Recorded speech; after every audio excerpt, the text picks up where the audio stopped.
Hey, what's up, guys? So, with all my Dark Blast videos out the way and everything, I'm gonna go ahead and start making videos about what you can expect for episode 5, what you should do right now to prepare for episode 5, and more.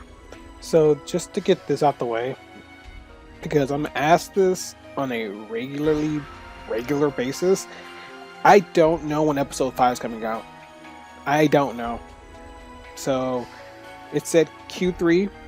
Right now it's August, so September, October, we can expect episode 5. So, I don't know. A lot of people are asking in the comments, when do we get Hero? Where's Hero? Hero is in episode 5. I don't know when episode 5 is coming out. Matter of fact, nobody but Sega knows when episode 5 comes out. So, we can stop asking me. I don't know. I wish I was an insider at Sega, so I would know. But I could probably tell you that even if I was, I couldn't tell you guys. So, one more time, I don't know when episode 5 is coming out, per this video. So, September, October, one of those 2 months, because those are the last 2 months of Q3 for retail and gaming and stuff like that. I work in retail, and that's where I know about the Q3s and 4 stuff. Anyway, just a few things to know before you go down the track. Now, you're going to decide, do you want to be hero? Or do you want to level your standard classes? If your answer is, I want to be hero, then part of what I have to explain right now will apply to you. If you said no to wanting to be a hero, then listen up. So, if you are like a lot of people that I do see in NA who are very lazy for leveling their subclass, don't be one of those people. I will tell you that up front. Level up your subclasses as you level up your main class. I know it's a pain in the butt to level up your main class, but level up your main class with your level up your subclass, with your main class. So as you see right now, the level cap for JP is 95, but when you're a hero, phantom, or a twirl, those rules don't apply to you. You just have to meet that level threshold and then you're good. But if you're playing with your standard classes, like I'm kind of not at the moment, even though I've got my force at 77 and then I got my techer at 75, I can still qualify for a lot of these quests. It's not until we get into episode 6 where it's going to be a little bit more of a hassle. And again, we'll get into that when I start talking about episode 6 content, but that won't be for a while. So, if you're planning on doing your standard classes still, if you don't want to touch hero, you have no interest in hero at all, ignore part of this advice. If you do want to be a hero, there's a couple things you need to know. First off, if you're just a sword hero, you could be fine with this. If you're already a hunter and then you're subbing a fighter, you may have good striking mags and good units and stuff like that. If you do plan on just being a sword hero, just keep this in mind. Hero fight better with all 3 of the weapons to get their gauge filled up faster versus just using one all the time. That's just literally how they play. Of course, you can get the gauge up by just solely using sword, and that's okay. But you have to kind of use all 3 weapons to get, your gauge up faster. Now, my weapons are nothing to sneeze at, but, I will use all 3 of them in tandem with their respective PAs. If you want to know how the PAs work for hero, I made a video. If I don't forget to link it somewhere, it may pop up now, it might pop up later. Future me, pop it up any second now, if you remember. But a lot of their PAs will shift into different weapons. I won't go over that in this. This is just getting ready for episode 5 of what you should be doing right now. So we'll go ahead and just skip all that right now. Another quick thing to know, heroes can use text. So if you haven't done crafting, you may want to get into that right now. You may want to start crafting every skill, because on your talus you can actually put text on there. So if you're going to use text, which I recommend you do, you should start doing that. Now you can equip multiple taluses and put text on them. And if you want to use magic as a hero, you can do that. Someone asked what mag they should be using as a hero. Interesting question. Generally, I would say use whatever mag you want to use, striking, whatever. I would use on my NA account, I've got a mag for everything. So I'm okay with that, but just to reiterate, Hero has a skill for Hero Mag where if you put, you know, everything into dexterity, it'll go on to striking, range, and technique. So you can do all into one stat, and then your mag will convert your 200 into 100 range or 100 tech. Or you can have a dex mag and it'll do the same conversion. So if you have a striking mag at 200, it'll convert a portion of that to your range and then a portion of that to your technique. So it's going to always put some into your main stat. So if you were ever worried about, you know, what stat you should put in full focus to your mag, you could do any one. Like I said, if you want to focus on swords, if you want to focus on swords, do striking. If you want to focus on TMG, do range. If you want to use taluses either for attacking or for magic, do technique. But I would also say that striking also qualifies for just your striking PAs with your talus. So if you want to do it that way, you can do it that way. So with that, I hope that helps you just a little bit about what mag you should go for. And then normally all three of the classes actually will get these types of skills. So for Phantom, you get the Phantom mag, except this one does Dex. So the higher your Dex levels, the more all three of the stats get raised. And then I think Atoll has the same. Okay, Atoll has what Hero has. Takes your one high stat and then converts it to the other stats. Though generally speaking, Atoll a little funky. I can't wait to do a video on this, a more in-depth video on this class, because it's a little weird. We sadly won't be seeing this till next year. They've already confirmed in their roadmap that they're doing like episode 6 part 1 and then episode 6 part 2, which they gave no mentions to part 2, so I don't know.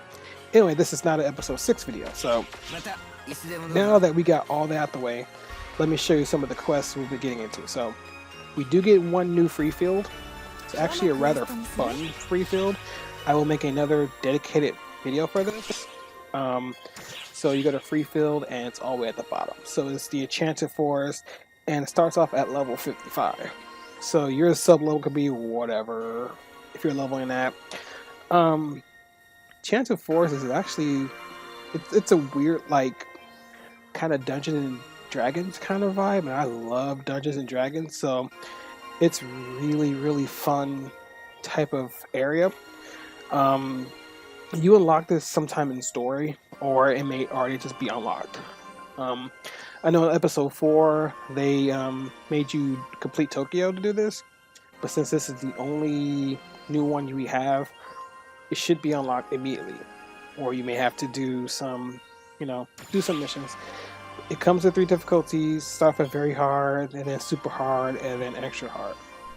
So with that, forces, I'm happy to say you get 3 new techs as a force. This one will take a minute to get. So if you go to Marlu, and she gives you this. So they're the new Rezandia, Refomelgia, and Rebaristia. I will do another video on this. The way you unlock this is you just kill 500 demons in the Enchanted Forest. This takes a while. It took me a little bit, but once you get them, the skills are pretty cool. Now I wouldn't use these regularly. I wouldn't even put these in my sub palette. I'd put them with my regular weapons on a skill I don't really use, but there's some pretty cool techniques. So I will show that in a new video. And then Heavy Hammer, I think that's for techers. I haven't shown that, but I will show that I haven't actually even used that technique. I mean, that photon art. So we'll talk about that in another video. So with that, excuse me, we have another type of thing called Buster Quest. So Buster Quest, Um, I have to make another video on this because this is quite in depth. So sometime in the main story, you'll start doing these quests where you have to like attack the castle, defend your position, kind of like a weird game of Command and Conquer or StarCraft. But I won't get into Buster Quest on this one because, like I said, it's a lot to explain, but it's pretty fun. Divide is in episode 6 and stuff like that. And another thing you'll get in episode 5. Now, I'm not sure if this is episode 5 or episode 6. I think this is 5. I'm not highly sure. I did a video on this one, and this is the fight against Omega Masquerade, where you fight them one-on-one, and you can go to like floor 999. So it's really fun, and I really love it. And it's pretty challenging, and it will test you like none other. Like, if you think your character is really badass right now, fight this guy. He will make you rethink strategy, your weapons, and life. He's pretty tough. So you definitely have to go into this with like your game face on. It's a really fun type of ordeal. And once you beat him the first time, you have to realize you have to do this 998 more times. It's it's not for the faint of heart, but it gives you something to do. Granted, you only clear 5 floors a day. So yeah, they're going to put some limits on you. And of course, if you're wondering about this, we won't get this in episode 6. So yeah, we won't see this episode 5. This also ties into the story of episode 6. Towards the early beginnings, you go into the area. Like I said, totally unrelated, but it's a nice little fun corrupted area. And yeah, that's just I just scratched the surface of episode 5. There's so much. Spoiler warning a little bit, I guess. I mean, it's not much of a spoiler warning, but I'll show you just the kind of how long episode 5 will be. So yeah, if this is a spoiler for you, you can either skip or something like that. I don't know. But as you can see, yeah, it's quite long.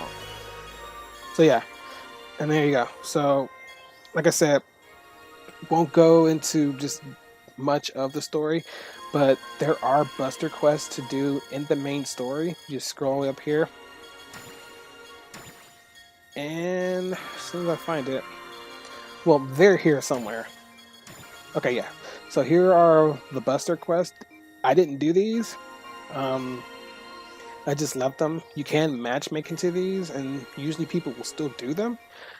So I wouldn't worry about these. They're optional, but I would do them anyway because they will give you extra sub-story stuff. And a lot of the sub-story stuff does give you pretty good rewards, like Tri-Boost. It's unclear if this will be the same as NA, because as I've realized it, stuff from JP to NA does not translate well. The experience points we've been getting, it has not translated well. Speaking of experience points, the level cap does go up from 80 to 90, and I'm gonna be the bearer of bad news that it's gonna take a while, a good long while. Luckily, since PSO 2 NGS was announced, they've been giving million experience points tickets like every day for JP, and I think ours is over. We're only giving like 500,000 experience points. Yeah, theirs is still going. So it's been able to let me level up a lot. Of course, the bonus quest, they've helped a lot. Speaking of bonus quests, we won't be getting Rainbow until episode 6. So it sucks, but this is such a great way to level up.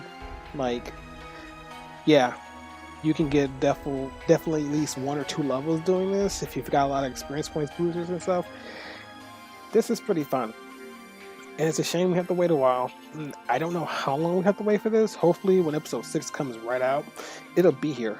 But this is really new content. Like, they just released this maybe a month and a half ago? 2 months ago or something like that? So yeah, it's pretty recent, but yeah. It's a great way to get experience points. So, again, I just scratched the surface of episode 5. There's so much more. I have a lot more videos planned. I was thinking about doing a video every single day, but if I do that, I will quickly run out of content before episode 5 comes out. So I'm going to space things out. and show you guys everything. Now, there is nothing with featured quest for leveling up. I don't know if this will be part of episode 5. This may be just a part of episode 6 because it may require one of these missions that are in episode 6 for us to do this one. So I'm not sure, but this is like legit one of the best ways to level up in PSO 2. Better than advanced quests because you just fight like non-stop bosses. And this changes every single day. So every day we get something new. Sometimes it's just a really random and boring run. Sometimes it's the World Engulfed in Shadows, which is I think the best one for leveling up because you just fight like back to back to back bosses. I would do it right now, but no. It may be for another video, not sure, but just keep an eye out for these types of feature quests. Again, I'm not sure if they will be with episode 5. I hope they will be because it would really help with leveling. Just really take the edge off, and people won't be so inclined to do advanced quests all the time. So with that, I'm gonna call it quits on part 1. I'm gonna do a part 2 either tomorrow or day after. So I hope you guys enjoy what you're going through episode 4. I don't know when they're gonna finish up the story for episode 4. It may be this week, maybe next week, not sure. But stay tuned for part 2, guys. Peace.